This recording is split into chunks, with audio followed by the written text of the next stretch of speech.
got an older house. It's very difficult to establish a Wi-Fi signal. Over time, you've cabled the home, but realized, the tablets and smartphones can't be cabled. So to fix your Wi-Fi issue, you've got 4 separate routers that in a house that's just over 2,000 square feet. What'd you say it was? 2,300? 2,300 square feet is not that big of a house. You've had the system set up with 4 different routers, Wi-Fi routers, in order to kludge together a solution to the unique problem your home presents you to Wi-Fi. A home that was designed long before Wi-Fi. It wasn't intended or designed for Wi-Fi. So now these mesh routers have come out.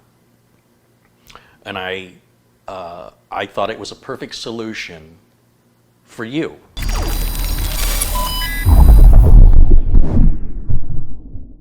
My goal here is to pull you out of retirement and put you back to work. And I wanted reviewing this stuff. I wanted you, if you were willing, to install this Wi-Fi mesh router, knowing that you have not been doing much with tech in the last, I don't know. You haven't written about it in what, 10 years? 10 years. So you've been out of the loop. I mean, you use tech like everybody else, but you're no longer an authority, an official authority. I'm not an authority. You probably are an authority to people who know you personally. I keep up with it, but I don't have to keep up with it like I had to do when I had to write 10,000 words on a product. The box came in, I opened it up using COVID practices, very careful. Good. And I looked at it and I said, oh, frack. Oh, man. And I let it sit for 3 days because the anxiety. Listen, this went on even when I wrote for Did you feel pressure? Like, oh, he just put me to work now. I'm responsible. Got a deadline. I got a deadline. I got a publishing deadline. Was it bringing flashbacks? You having PTSD? Every time PC World would hire, they would hire me to review hardware. It would mean I'd have to install it, and it was always such a pain in the neck, so hard to do, and then complaining. And I said, this thing is going to be a pain in the butt. It's not going to be fun. So I'm going to tell you the end of the story, and then I'll go through some of the details. This was the easiest thing that I ever installed. How much are you being paid to say that? Not at all. It was remarkable. Okay, the first thing it says in the installation, the first implication was that it's the only router you're going to have in the house. And I said, that can't be. I'm not going to use you as my main router. So I was very easily able to connect it. I just took a short Cat5 cable, Ethernet cable, connected it to the first node, plugged it in. From one of your routers? From not even for the router, from the switch. So you're still running 4 routers? You haven't turned any of them off? It should be replacing at least 3 of those routers. Yeah, listen. I'm going to get rid of the old routers. But I wanted to run in combination until we did this review so I could measure. Yeah, I could measure what each one was doing. Enough. I'm less concerned now. I can breathe. Okay, good. One of the things that, as an old person, and we've talked about this, that I don't like using my phone for things that I think I should be using my PC for. I'm the same way. What are you calling me, old? Because of... What? Yeah, old. A phone is tiny, little keyboard. I agree, it's a pain in the ass. All right. So the first thing that Eero said was, get out your phone. And I said, oh, frack, come on. I don't want to use my phone to install this stuff.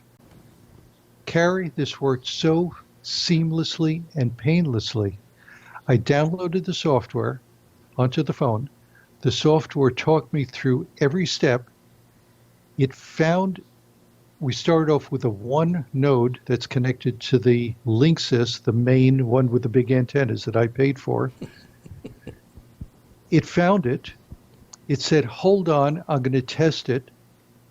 And what it did was decide essentially where on the desk would be the best place. Wow.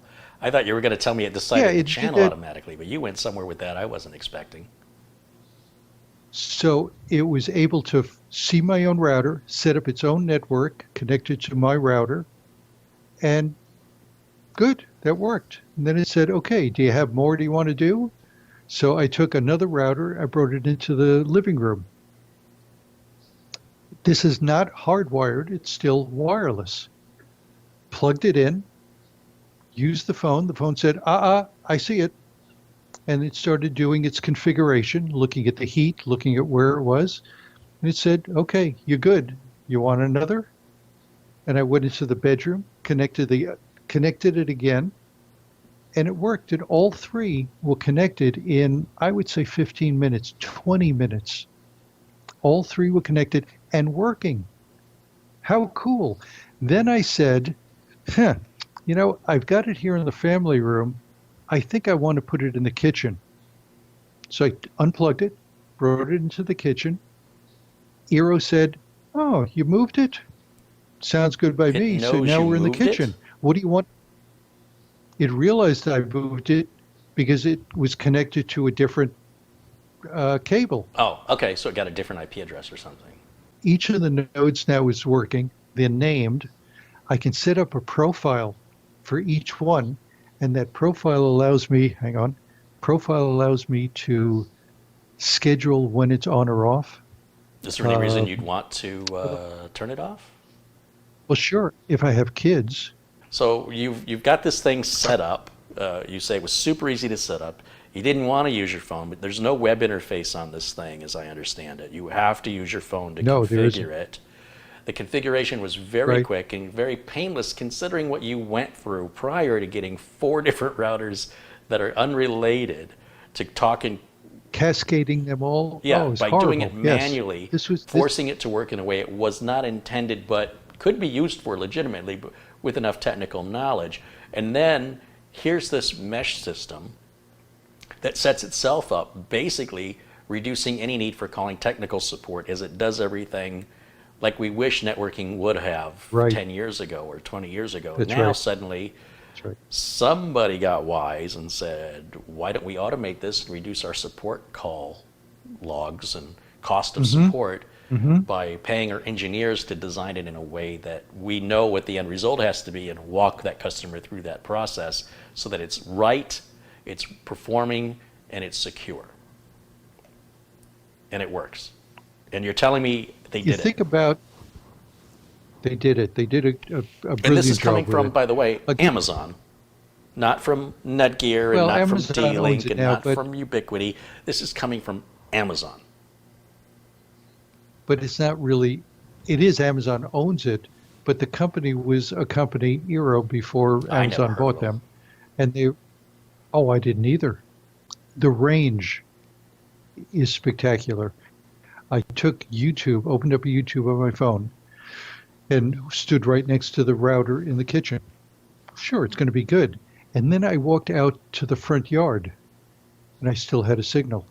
To me, that was mind-blowing, that the range of these mesh of the Eero was, I can't give you a measurement because I didn't do the measurement, but I guess 20 feet, 30 feet into the front yard, and I could go around any part of the house and I've got a signal.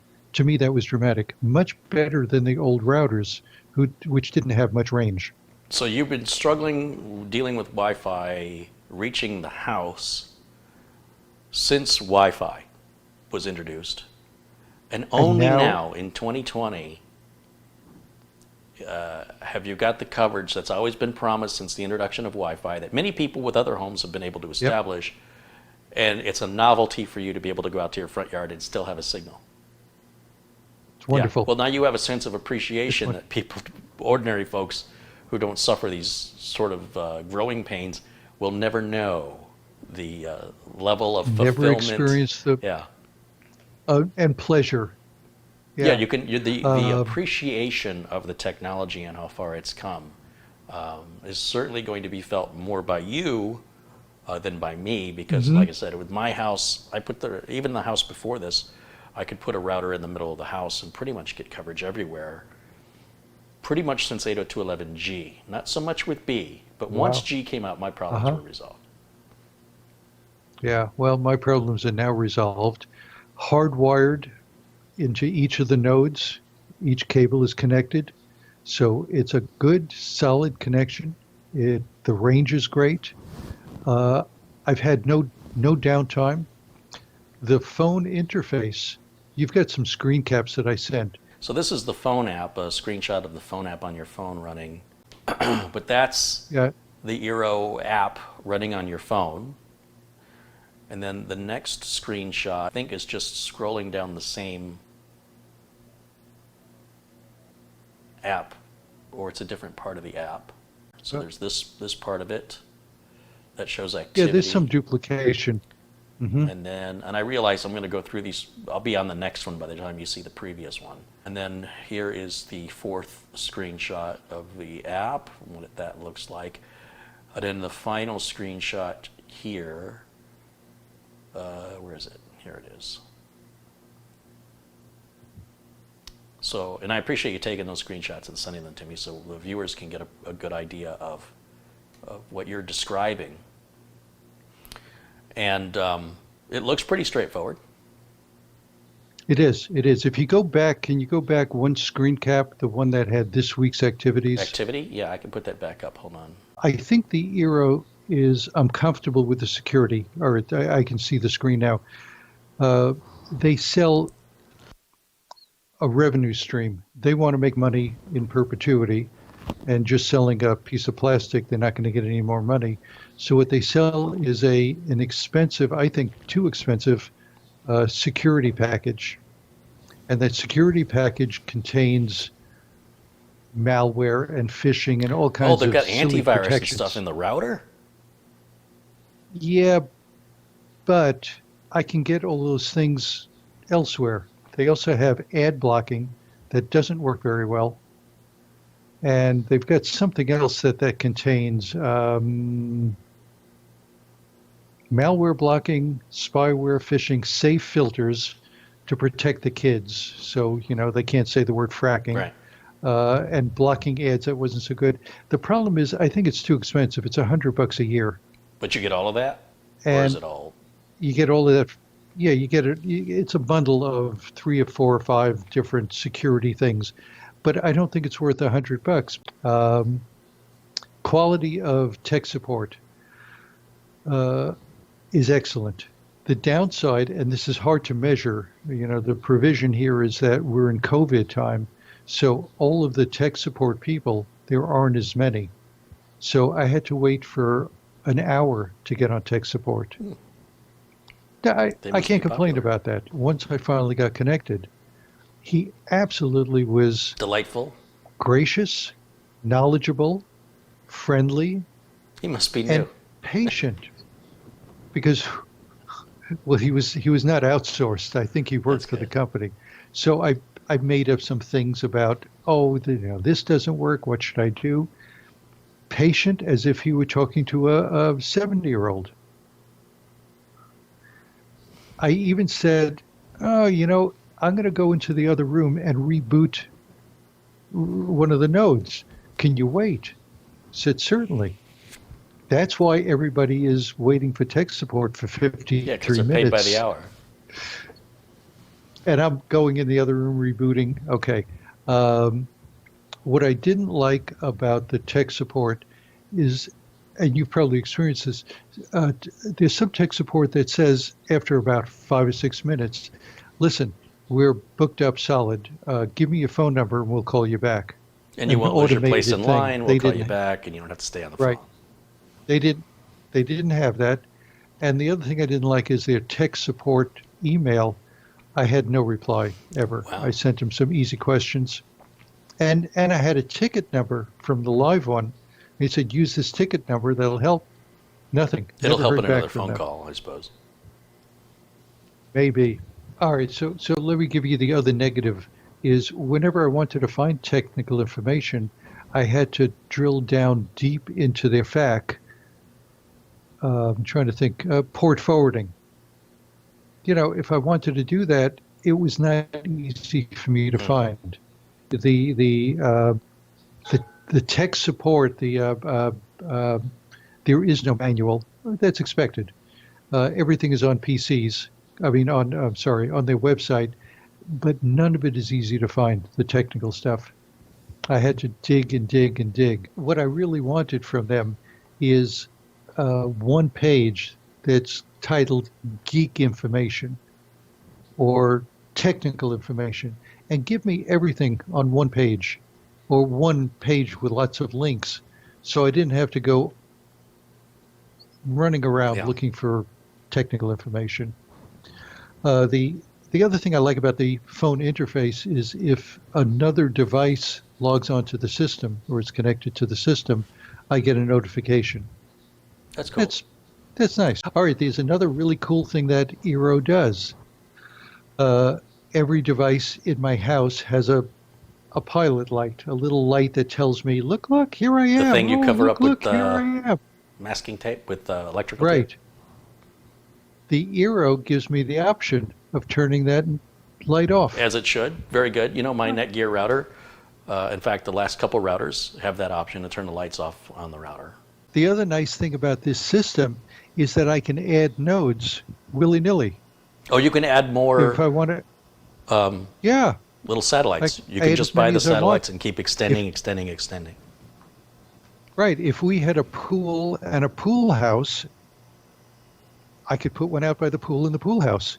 But we don't have a pool What if or you had a pool guest house, house, like so in the it would- backyard, and you wanted to put Wi-Fi out? You didn't want to trench a cable back to the guest house. I mean, you know, the problems rich people have. Well, what I would do is put one in the garage.